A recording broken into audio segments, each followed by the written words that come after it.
Awesome, and we're live on the stream. Cool. Welcome everybody to another workshop for the Infinite Space Bazaar.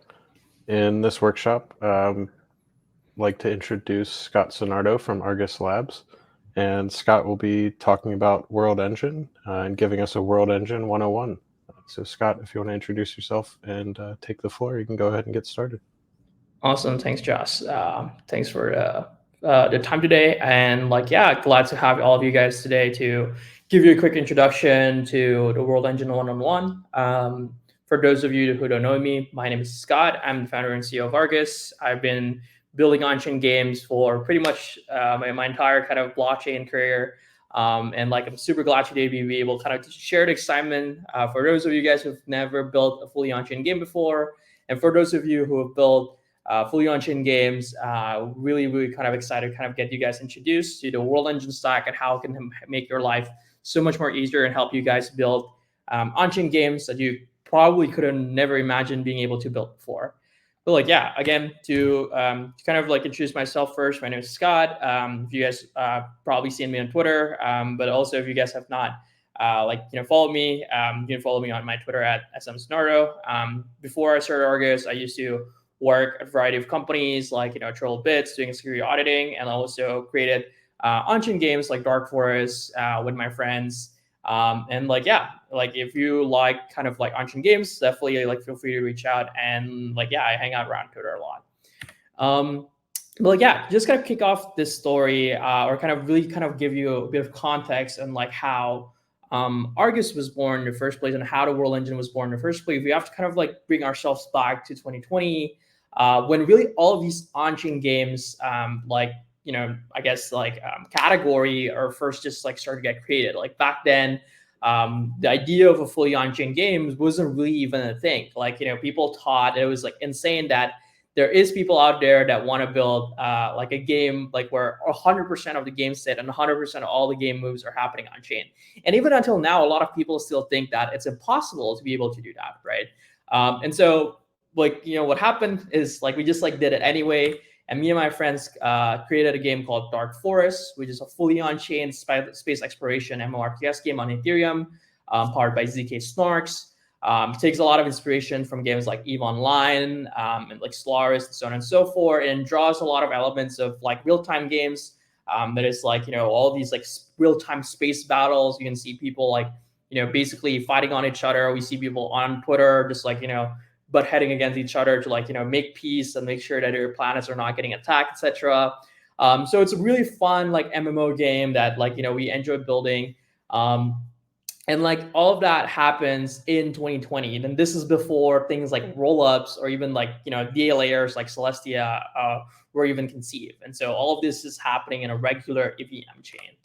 And during that 1 week of running Dark Forest, we had more than 10,000 wallets and player interact with the game. We have trillions of gas spent in XDAI, now it's called Gnosis chain. And within that period, we filled up the entire block space of XDAI. We had basically 80%, 90% of transaction, and XDAI was practically unusable back then because of this single game. We had cool people Dylan, who was from Figma, who was tweeting about the game and had a lot of people wanted to play the game. But unfortunately, we had to start controlling the inflow of players due to just sheer number of block space capacity that we're taking in, and how that prevents us from scaling the game. But with all those problems and complexity, we do have these unique properties of on-chain games that got us really excited. And one of them is this ability to create emergent behavior through smart contract composability. Unlike other games where if you want to have a feature or you want to have let's say a functionality, you need to have the blessing of the game developer. The game developer needs to build it for you. In a fully on-chain game like Dark Forest, you can build those features yourself. You can write your own smart contract that has direct access to the game state data and the ability to make moves within the game, and use that as a way to extend the game and enrich the experience for players. And on top of that, by having the game fully on chain as well, the games are able to outlive even the creator of itself. if let's say the creator stops wanting to maintain a game, a user can take all of this on-chain game data and continue running and building on top of that game. And that allows the games to continue on forever, giving a lot of power to the players to be able to extend and perpetuate the community of the game. And so that is kind of how all of these category of fully on-chain games came to be around this excitement of composability and extensibility that previous games do not have. Notice that it's very different with kind of the more common Web 2.5 crypto games that only have NFTs on chain. If you see an Web 2.5 games, the only thing that really persists and exists on a blockchains are really just the NFTs. And if the game developer stops wanting to maintain the game, you no longer have a place to really use your NFTs. And that is not the case for fully on-chain games like Dark Forest. Much in the contrary, you actually have much more freedom, and you are able to really kind of own the game, not only just these arbitrary NFT assets.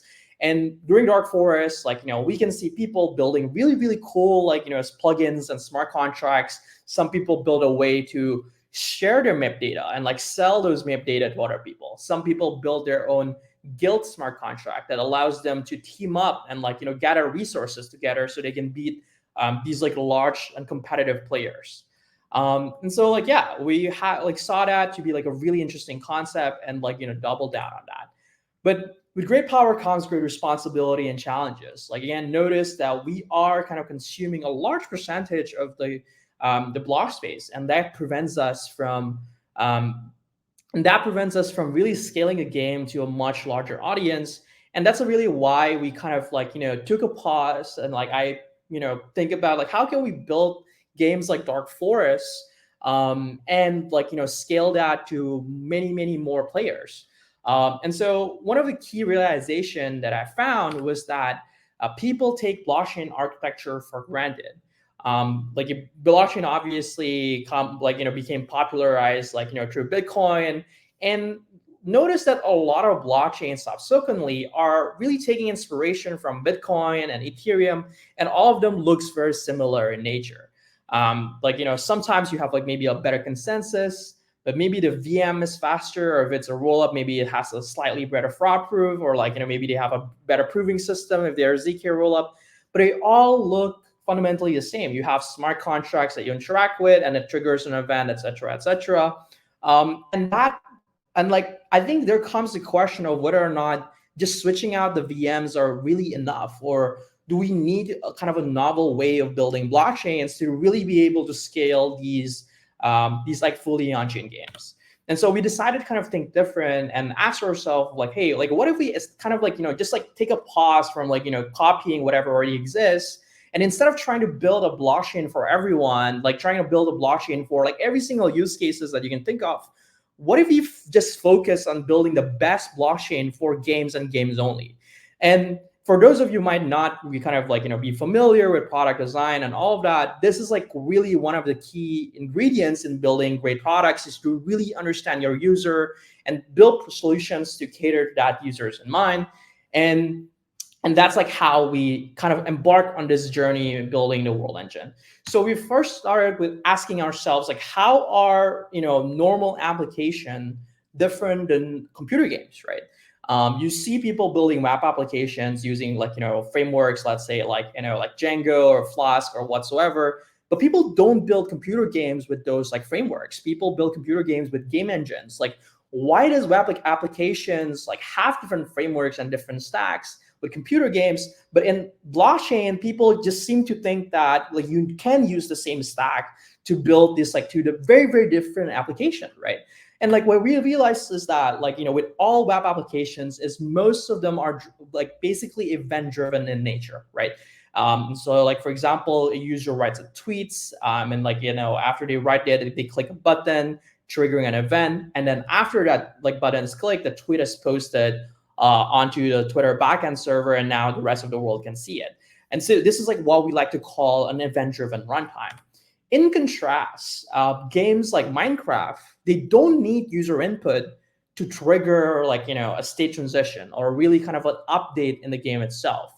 For instance, like when you play Minecraft, even if you're just not even on your computer, you can just go to the restroom or just sleep whatsoever. The game progresses forward. You see wheat grows. You have see day net cycles move forward. Fire continues to burn, cause damages to players and enemies surrounding it. Waters and physics continue to flow. And so it seems like there's this loop in the background that is continuing to run the game and move it forward. That is not, that is not something that exists in most modern web applications, where it relies on user input to be able to do a certain action.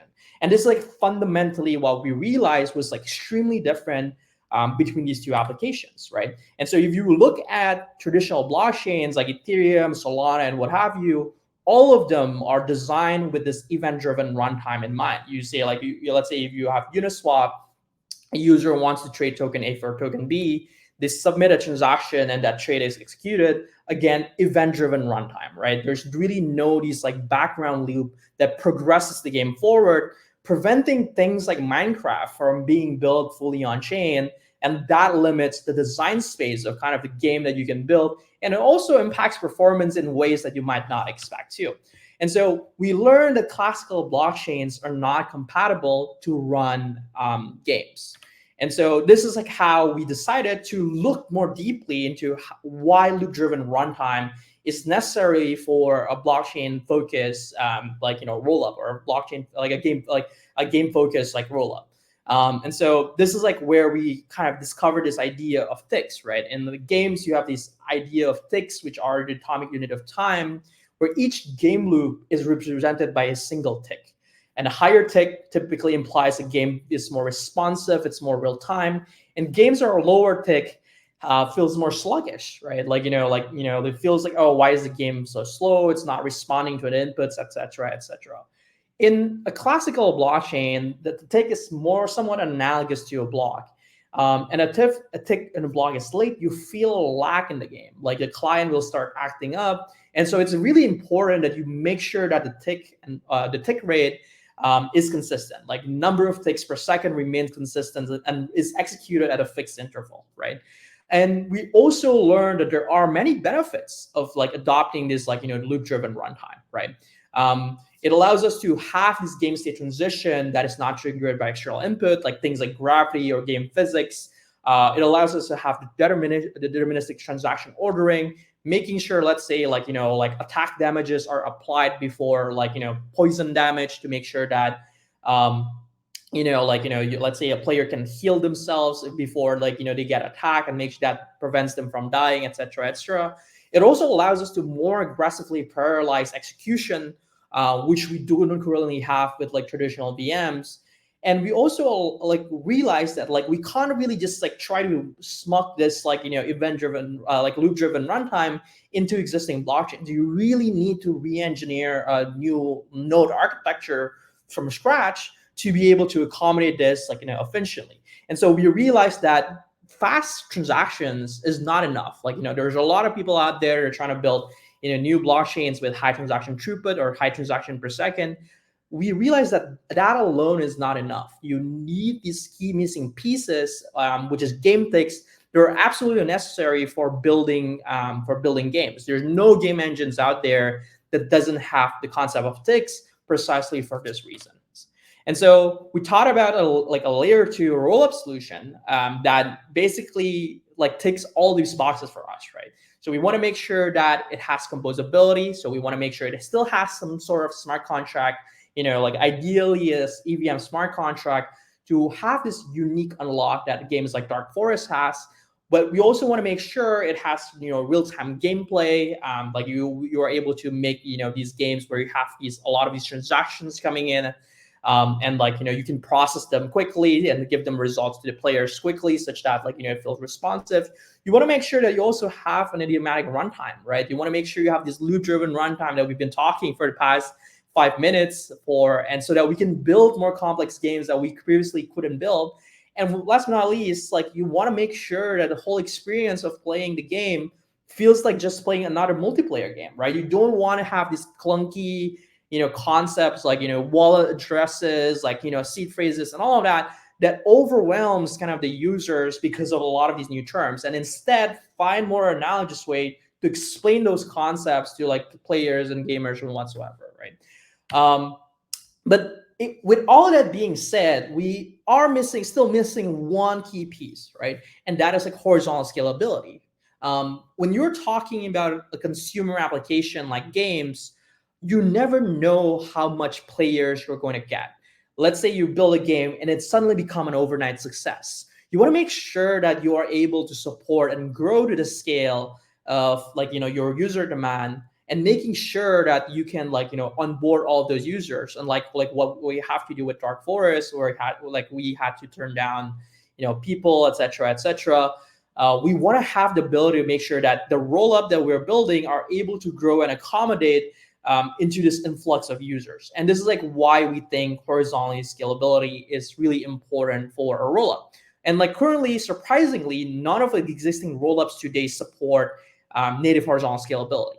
And so, at the end of the day, a rollup is like a computer, runs on a computer, and games like in like large application, like games like multiplayer games, like scale using multiple computers, using like various architectures like microservices, or like all of these like different concepts to allow us to like scale the user demands. But like those concepts currently don't exist, or back then like didn't exist. And so that's like why we build our own like sequencing strategy with a world engine to be able to horizontally scale the game.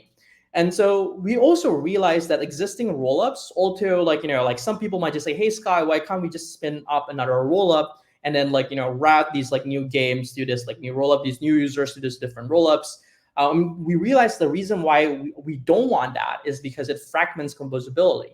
Recall that like the main reason why we're even doing this in the first place is that we want to make sure that we have composability, right? We want to make sure that all the players are able to interact with this single shared game state. We're not having to hop over these like different kind of like separate rollups that requires like challenge periods and etc. and more gas fees with the L1. We want to make sure that all of that happens seamlessly from a single rollup.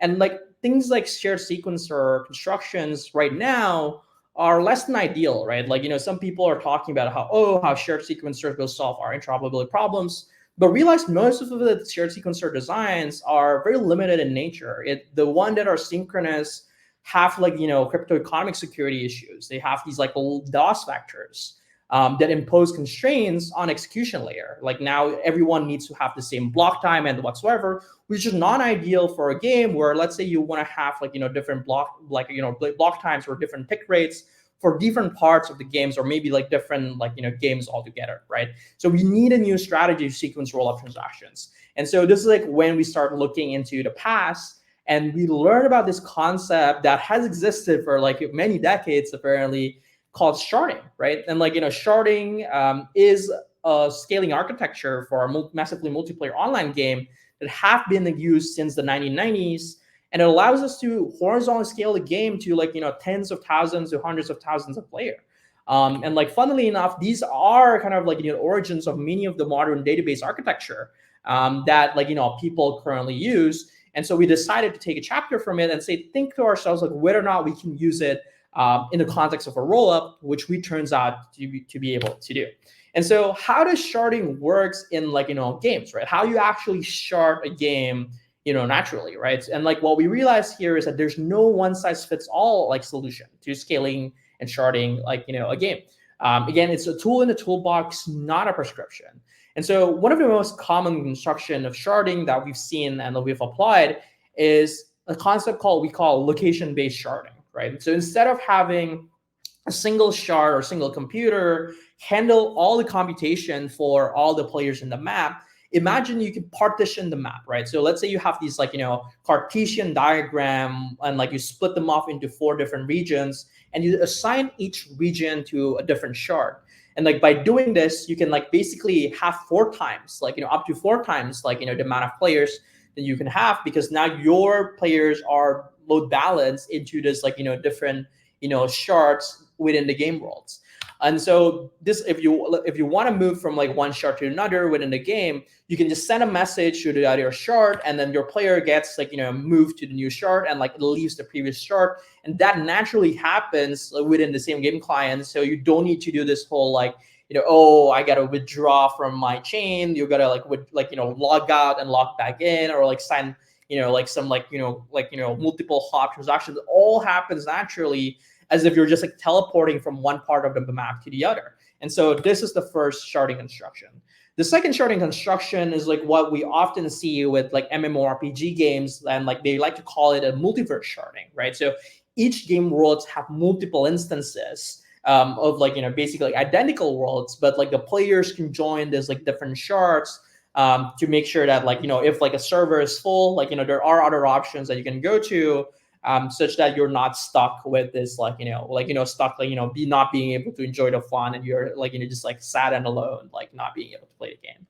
But like yeah, so now that we have the loop driven runtime, now that we have like horizontal scalability, and we'll also in the process solve the kind of composability problems and fragmentation from launching like separate rollups, we now have all the ingredients to make rollup that is perfectly designed for scaling fully on-chain games. And so this is like how the World Engine was born. So the World Engine is composed of two main core components. The first one is the EVM base shard, which is a hybrid execution layer, a hybrid of execution layer and a sequencer with our custom sharding architecture, and also a game shard, which is a mini blockchain that is like acting as a high performance on-chain game engine that is specifically designed to run games and nothing else. We didn't think about DeFi or whatsoever, literally only run games, and we optimize that to be able to run games as like efficiently as possible. And on top of that, build a lot of toolings to make it easier and like allow the game shards to be more powerful and allow people to build more powerful games, such as like our transaction relay that performs transaction batching, real-time game state synchronization, account abstraction so that people don't have to worry about wallets and authentication, et cetera, et cetera. Also ZK Cloud Prover that allows us to use like private, like ZK to have privacy preserving, fully on-chain games, as you will see later. And so the general architecture for the World Engine is built on top of these again sharding architecture, where we use the EVM as the base shard. And like this is like the EVM is where all of the composability of like the game will happen. This is like where people are able to deploy Solidity smart contracts, where like for things like marketplaces, so things like dexes, and contracts that compose and communicates with the game shard, et cetera, et cetera. And the game shard itself is a high-tick rate mini blockchain that allows us to serve a high-performance game server that you would have experienced, that you very much familiar with existing traditional modern multiplayer game engines, right? And again, the game shards are state machine and VM agnostic, so technically you can customize the shard to your liking, or build your own framework, or build your own game shard implementation by kind of implementing a standard set of interfaces that we have provided. And so we also built a game shard ourselves, for people to that you can use today, and you'll kind of learn how to write and use this game shard framework in the workshop today, where you will be writing an any component system implementations for your game, and that allows you to have the full game logic implemented easily in Go. The Cardinal game shards have configurable tick rate, so you can have sub-second block times. Our latest benchmarks allows you to even run up to 30 ticks per second, right? So these are sub 100 millisecond block times that is basically comparable to modern game servers on that is off chain. And now you don't even have to have the distinction of an on chain and off chain game anymore. There's no more these limitations of oh, if you have an on chain game, it's going to be slow, or it's going to be laggy or whatsoever. You no longer have those issues with the Cardinal game shard. And on top of that, you also don't need indexers anymore. Previously, if you're building games like Dark Forest, you need to have a large indexers, that are caching your data. But with Game Shard, you already do this internally, such that you don't have to run the separate indexer that creates more latency and makes your architecture much more complex. And again, all of this is written in Go, so this expands the horizon for if you're building a game studio, you can hire people to write Go code much more easily than like hiring smart contract developers. And that helps you accelerate your developer productivity, helping you get to like the market and like shipping your game and iterating on your game much faster than ever before. And again, as I previously mentioned, you do have the power to be able to implement and customize your own game shards. You don't have to use Cardinal if you don't want to, right?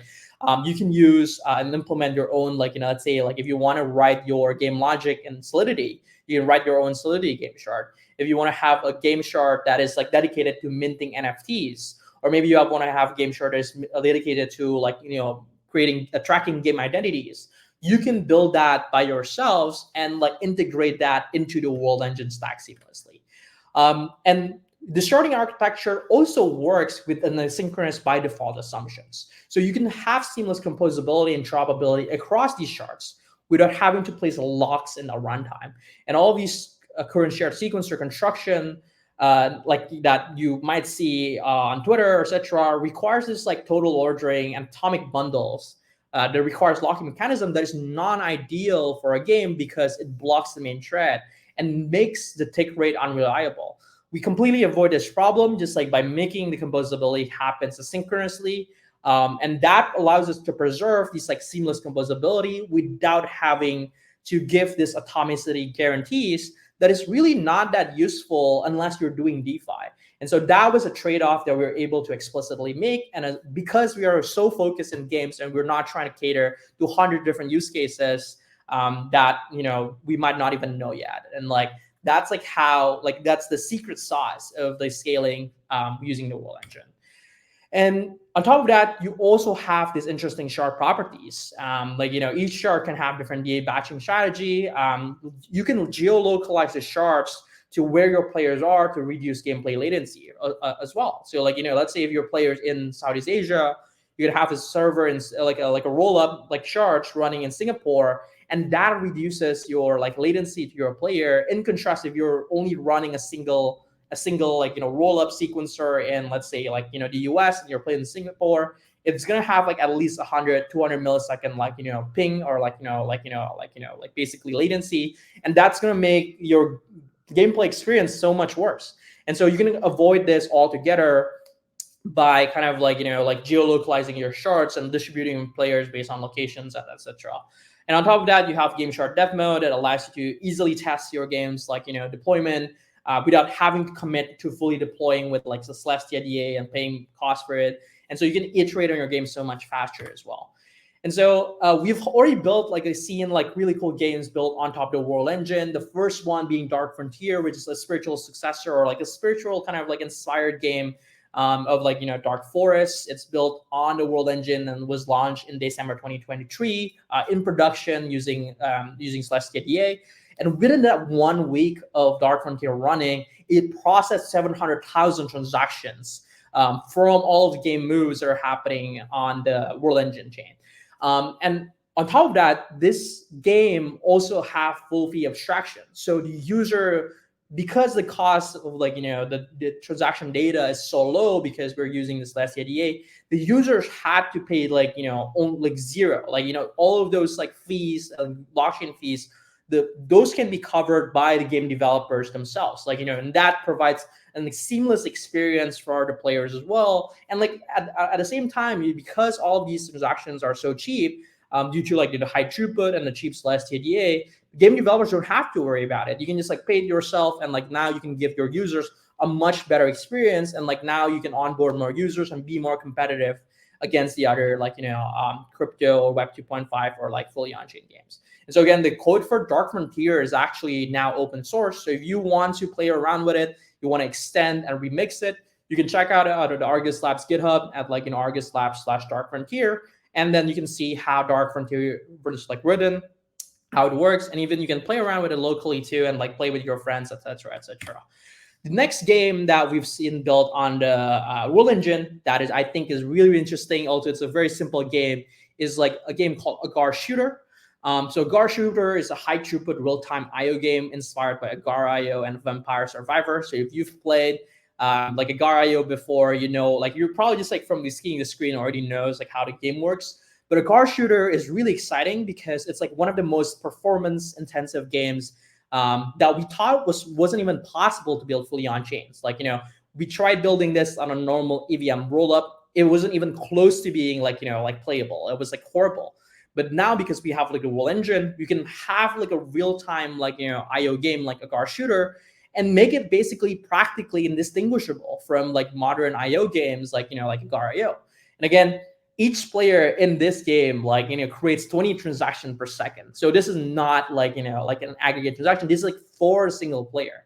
And so that is a lot of transactions that we have to be processing when running the game, and the World Engine handles that seamlessly. Again, full free abstraction, same as Dark Frontier. And like for this one, it has an even lower block time. It has sub 100 millisecond block time that makes sure that all of those real-time movements are able to be computed like seamlessly. And the Gar shooter is going to be relaunching soon. So if you're interested, make sure to keep an eye out and follow us, follow Argus like Twitter for more announcements and details. But like, yeah, so I've been like talking for the past 30 minutes here. So we're exactly at the mid-time mark. So now I'm going to go switch over to my dev setup. So we can go straight ahead and play around with World Engine. So to get things started, what you want to do is to install the World Engine CLI. So like we have a quick start document. So if you want to follow along, what you can do here is to go to our like website, like world.dev/quick start. And then like there you can like basically then there you can like basically just like see all these like kind of like transactions, kind of like all these like setup instructions. And like from there you can like just like you can just like start playing around. Like you just like start installing this. There are some dependencies that you need to install. But like once that is installed, you can immediately like start like running these commands and playing around with it. But I already have my local dev setup here, so we'll just kind of start from there. So after you kind of like have all of these things installed, what you need to do is to just make sure that you run the command world, and then you can see all of these commands running. And so the first command that you'll be running is called world.create. And here you can like basically start filling in like your like the game short name, and like what you can just call your name, let's say like start game 2, and then all of that will do the setup code for you so that you're ready to like play the game or like start building your game. Sorry. And after that, you can go to those directories, start game 2, and like all of your start game code will be located in this directory. So now I already have like a previous one that I already created, so it's already open with my JetBrains. So we're going to use this IDE called Golang to just really start building the game. So first and foremost, like what you want to do is like make sure that you have the like what is sorry, my brain is like just on like brain dead right now. But like make sure that you're able to run like world cardinal dev inside the World Engine, the World Engine star game directory. And so this will load up all your game using Docker and etc. And like once you see it tick started, you can open up what we call the Cardinal editor. So the Cardinal editor makes it easier for you to be able to see what's happening on your game. And so like I'll kind of like move this like window quickly here so you can see it. Let's see, kind of like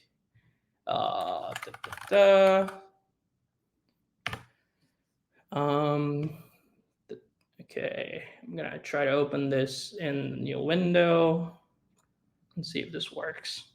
All right, yeah, there we go. So like now that we have this running, what we want to do here is first create a persona. So a persona is like what akin to be like a gamer account, or like if you've played like in Xbox, you have this idea of gamer tag. So here you can just like do something like CoolMage, and then it will automatically create a player in the background. And like as you can see here, the moment that you create it, you can see all like what is the state data that is happening within like kind of Cardinal game shard. So you can see here that you have this like persona tag named CoolMage. It has your signer address and so on and so forth. And then you can create a player within the game, which is like again following a sample game that we've written here. So you click CoolMage, and then let's say you kind of like want to find like a different name. Let's say a nickname. I'll just like for now we'll just keep it as CoolMage. Now you have these entities that has a health and player component, which we'll kind of look into later. I just want to give kind of a quick demonstration here.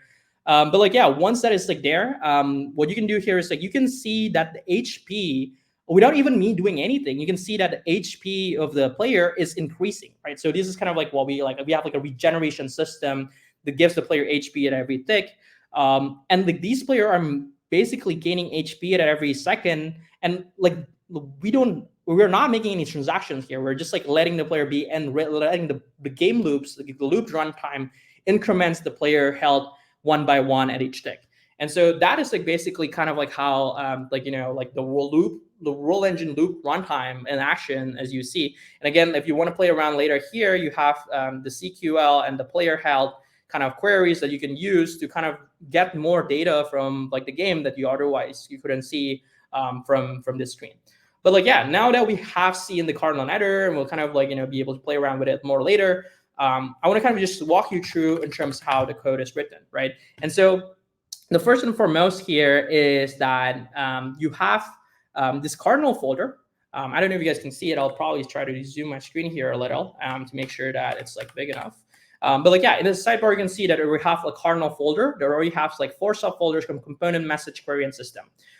So the most important file here that I want to draw your attention to is called the main.go file. So this is going to be your entry point for your program. This is all where your components, messages, and queries are going to be registered.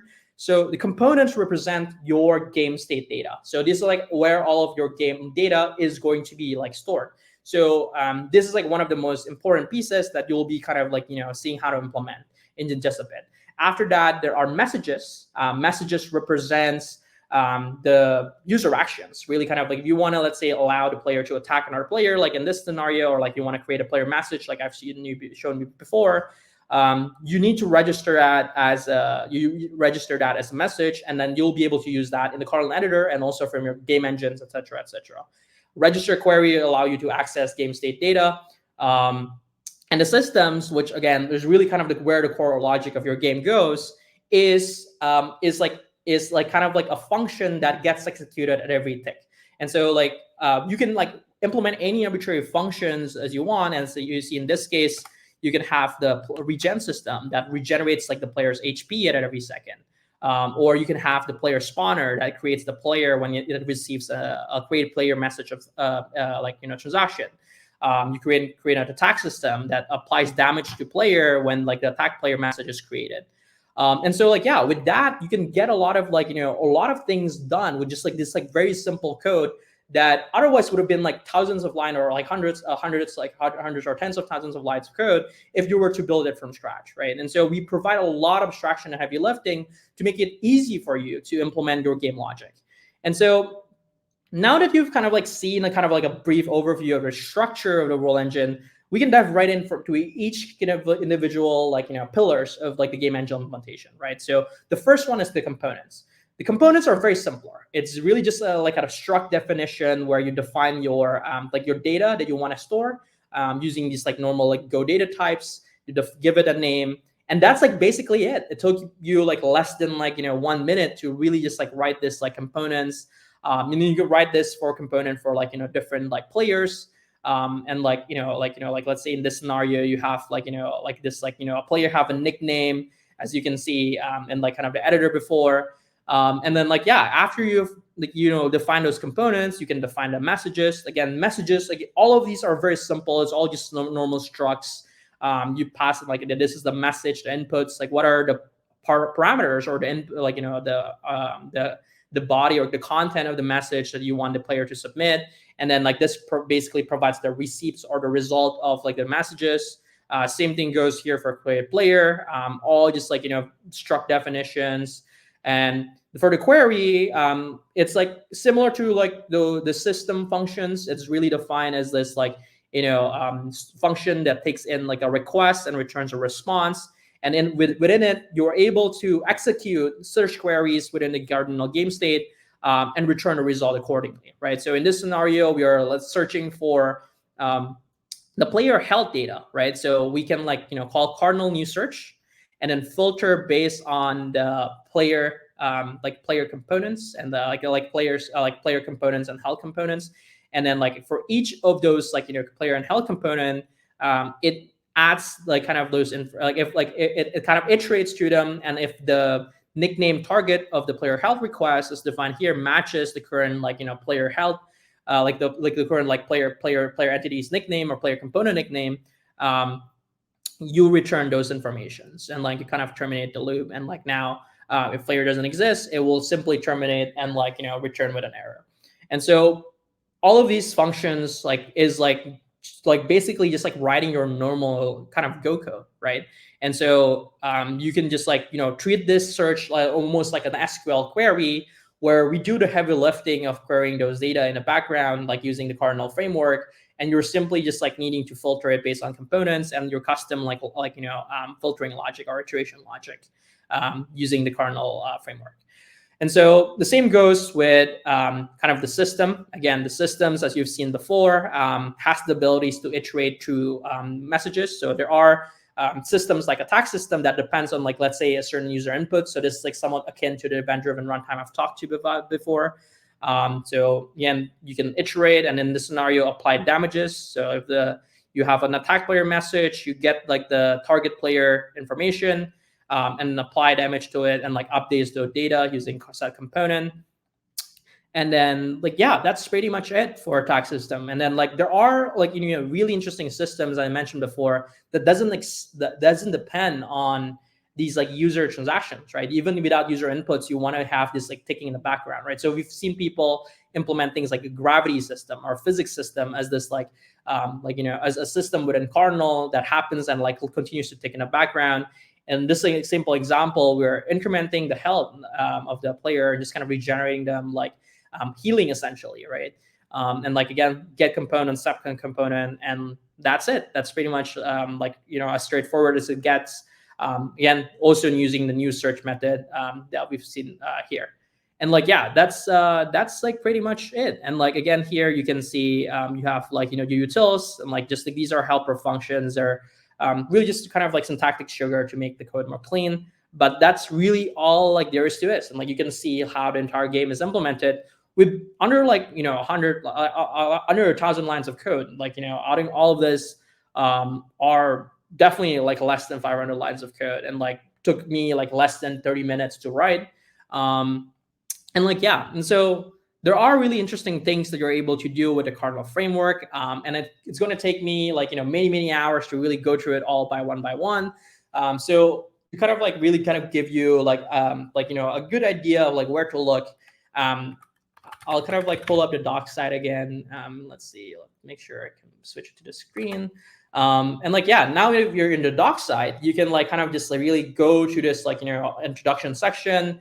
Again, the quick start is here if you want to kind of like, find the installation guide and whatsoever. Once you're there, you can check out in the Cardinal Game Chart tab about all the information that you want to find about like, found about the Roll Engine Game Chart implementation. You can learn about how you can write and register your components here, understand what the component is and like how it works, how to implement systems, how to create and remove entities, how to get and set and remove components.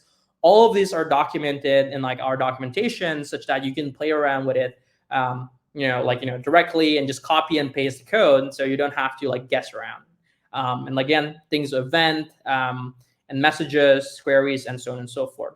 Another cool thing that I want to kind of highlight is like we have something that called the Cardinal query language. I know we didn't get the chance to really cover this, but Cardinal query language allows you to query the game state data in Cardinal using like a query that is somewhat similar to like SQL. So if you're familiar with SQL, then you can use CQL as well to basically get arbitrary component data, right? And it supports all these like logical operators such that you can access those informations easily. And like, yeah, and after there you can have like you can learn more about how you can interoperate and build smart contracts that interoperate between the EVM and the game shard. So like we have like these like lists of supported types. So as long as your messages and queries support the supported types, then it will be able to work and compose with EVM. And we're continuing to extend the number of supported types, but this generally covers the majority of use cases that you need. For the persona, as I mentioned before, it's a really kind of how we represent game accounts. Notice that we want to make sure that we have a seamless user experience. So we use the persona system to really provide a way and an easier to understand concept of a wallet or account in the blockchain. So instead of like having these like weird long addresses that are 0x addresses, a few persona tags are human readable. So it's like normal username. And then like on top of that, we have a native account abstraction system that allows you to authorize multiple Ethereum accounts to control the same persona, right? And so this allows you to share your game accounts to your friends or buddies or brother, what have you, without having to give them your private keys, which currently you're not able to do seamlessly if you're just using a regular EVM rollup. And so again, also have REST API documents here if you want to play around with it directly. But for most people, if you want to integrate, let's say, like your game implementation, the World Engine game implementation with like a game engine of your choice, we have SDKs built out to make all of that easy for you. So in general, if you want to, let's say, use things like Unity, Unreal, Godot, and whatsoever, you can use our Nakama SDK. And the Nakama SDK allows you to integrate with all of the major game engines, right? And like this is like how we're able to build Dark Frontier on Unity instead of JavaScript and all of that by kind of using our Nakama SDK and like communicating through that SDK client. And so and then like you have all these documentations that you can check out if you want to install your kind of client libraries. And you can like find all these like client libraries documentation for Unity, Unreal, Godot, JavaScript, and so on and so forth in kind of like the Nakama official documentation. So if you click this, you'll kind of like find different support for many different game engines that you can try out. That's like pretty much it. That covers the entire gamut of the World Engine stack. I know like you're not able to really get into like super nitty gritty. So if you have any specific questions, or if you're interested in building on top of the World Engine and you're still not sure about how to get started, or you're facing some challenges with any part of the development lifecycle, feel free to reach out to me. My Twitter is smscenario. I'm like super excited to be able to kind of like working with all of you guys. I'll be staying around in the Discord channel for the next few hours as well. So if you have any kind of last minute questions that you want to ask me, or you would just want to hop on a quick call to kind of jam on the kind of like your hackathon ideas, I'm happy to be of like a service. And I think that's pretty much it. I'm happy to kind of like wrap up here. Or maybe if you have some times for questions, I'm happy to answer live questions as well. Yeah, we actually do have a few questions. Thank you again, Scott, for giving us all the information about World Engine and Argus. I think, yeah, I'm going to read it from the YouTube stream. We have a question. Taking the example of RuneScape, how would you think about building private worlds? Only members who have access should be able to view the world, the members, and all activities. Yeah, so I think like it depends on like how private you want it to be, right? So if you only want to, let's say, private in the sense that only a certain player can go to that and like access those worlds, you can easily implement that as a part of the system, right? So you can check whether or not a person is of a certain persona tag, and if you're not their persona tag is not from this list of people, then you're not going to be able to access those access those worlds, right? However, if you are trying to have it to be like very, very secure, i.e. like it's like has full privacy and like people are not able to like even read the chain data of like what is inside those worlds and who are authorized to even go to those worlds, then what you can do is like use ZK to have these hidden information states, and like you're going to use things like like TEE or like whatever privacy preserving primitives to build games that have these like hidden states while being on chain. I think that's a great question. I'm happy to jam on it more. I think in general, you can have these permission access control for different parts of the game by checking the username / persona tag of the player and just like granting access based on that. Yeah. Great, thank you. And then another one that is specific to your demo that you were doing. The question is, I have no idea how all this works, but why do you have to go through every player each time? what if there were a lot of players? How do you do it? Just Yeah, curious. so that's a great question too. One of the things that, like, one of the optimizations that you're able to do is through caching. So, or like, sorry, not caching, sorry, indexing. So, like, you can create a map of, like, the list of players. So if you have a lot of players, then you can, like, basically just like, hey, like, I, or like, here is the user string, like, or like say like their nickname or their persona tag. Here is their corresponding entity ID for the player, and then based on that you can do O1 lookup of, like, or constant time lookup on these, like, player entity IDs. But, like, for those example, we're trying to demonstrate how you can iterate to a list of, like, players using a search. And so that's, like, why we're iterating to the for loop.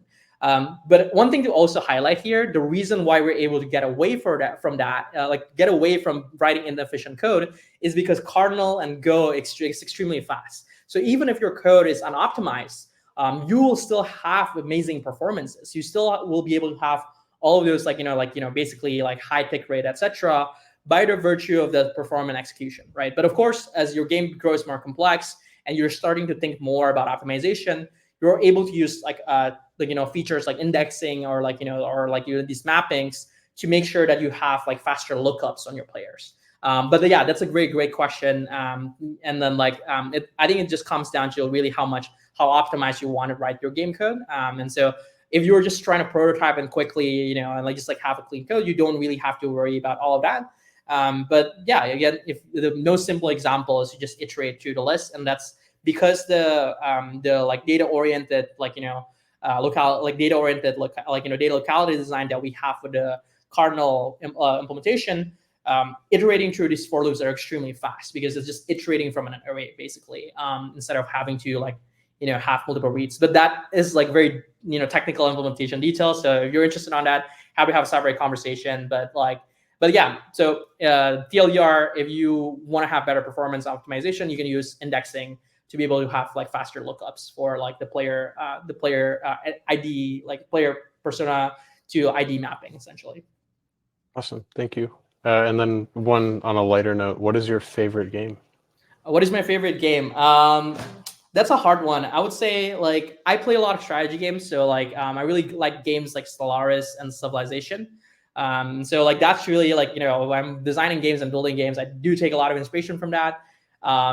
But yeah, again, like if you are working in games like me, it's really impossible really kind of like stick and play with only one game. You really have to play a lot of games so that you can draw inspiration from many different places. So I've been playing a lot with a lot of mobile games recently, because I think that's like a genre, like kind of like a category of games that I just haven't spent as much time on. But yeah, I think in general, if I have to choose one game that I have to play the rest of my life, it's probably going to be like something like Stellaris or like Civilization. And there are multiplayer version of these games as well that I think is really cool, and I've really enjoyed playing as well. Yeah, I had some questions I wrote down while you were going through that, and I'm curious on the front of like traditional gaming and maybe like Web 2 games, how many events per second or like transactions per second do a lot of those have coming in? Mm-hmm.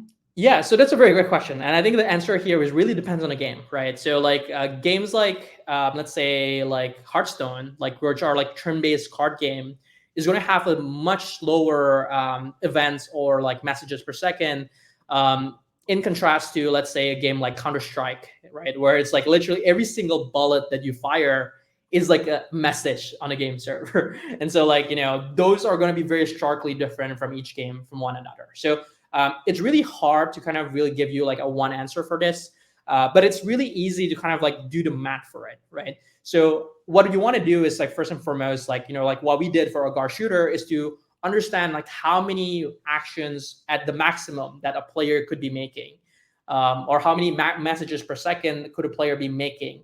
And so for a Gar shooter, that number was around basically 20 messages per second. That is the upper limit of how many messages you're going to make, or that's basically around the average of how many messages you're going to be able to make per second in the game.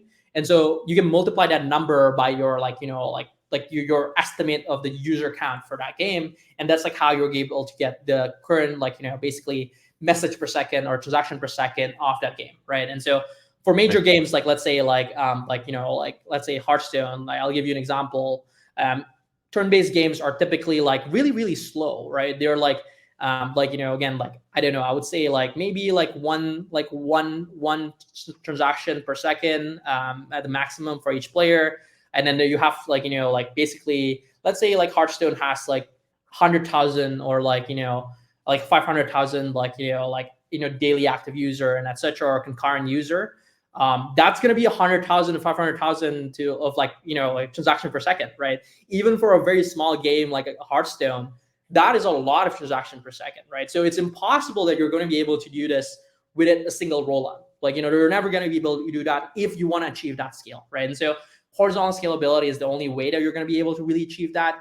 Even with like parallelization of the EVM and whatsoever, you're really never going to reach like 500,000 like, transaction per second. Those are really kind of the areas where you just need like, like these like horizontal scaling strategies, and that's like more of a problem for consumer applications, because again, with DeFi, people are not making a lot of like, like one transaction per second with like when you're using Dexys, right? But where they're playing a game, like they don't even realize it, that they're interacting with the server a lot. And that's like what we need to make sure that like, we are able to process like seamlessly. And like, yeah, so like if Hearthstone, which is a very small like, game, is 100,000 to 500,000 transaction per second with like, those numbers of players, just imagine how many messages or transactions per second Counter-Strike is, or like how many transactions per second, like, Valorant is, right? And so that's like why horizontal scaling is important, because like fundamentally, if you're building consumer applications, real-time consumer applications at those scale, you will not be able to like kind of scale using a single machine. And so like that's like why we kind of focus on the World Engine horizontal scaling a lot. Yeah, thank you again for the answers. Cool. That's all I had. Okay. No, it looks like we don't have any other ones in the chat. So yeah, I'll give it another like last call for questions for Scott. And I guess there's a kind of question like coming off of the last discussion. So the game devs host the servers. So yeah, so that's a very great question. So for the rollups, you can host it yourself, but we also have partners that allows you to host their like rollups for you. So like, these are like the RAS providers. So you might have seen like the other workshops or talks. These are the people that will help you run and operate your your rollups, including your game shards.